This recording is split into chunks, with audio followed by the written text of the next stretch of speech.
ఇక్కడికి వచ్చిన అల్లరి నరేష్ గారికి, హరిశంకర్ గారికి, దశరథ్ గారికి, బివిఎస్ రవి గారికి thank you sir, thank you so much. అదే కొంచెం నర్వస్గా ఉంది మాట్లాడడానికి. అండ్ మీడియా, నేను ఇంకా మర్చిపోలేదు, 4-5 నెలలే అయింది ప్రీ వెడ్డింగ్ షో రిలీజ్ అయ్యి.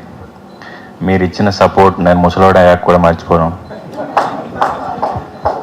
అండ్ ఏదో మాట్లాడదాం అనుకున్నాను, ఏం మాట్లాడలేకపోతున్నాను.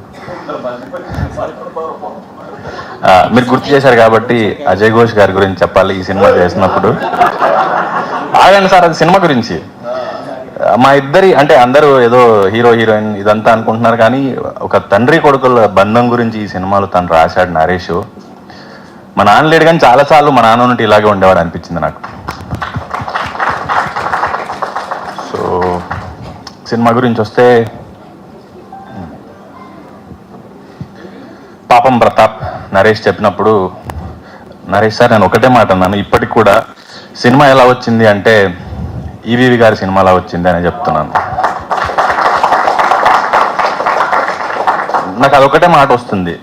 అది స్క్రిప్ట్ చదివాను, రిహార్స్ చేశాను, షూట్ చేశాను, డబ్బింగ్ చెప్పాను, బట్ స్టిల్ నాకు అదొకటే మాట వస్తుంది. సో సినిమా విషయానికి వస్తే, మగాడంటే ఏడవకూడదు, భయపడకూడదు, బాధపడకూడదు, ఇలా ఏవో చెప్తూ ఉంటారు, కానీ మగాడు కూడా మనిషే. దాని గురించి బాగా చెప్పారు సినిమాలో.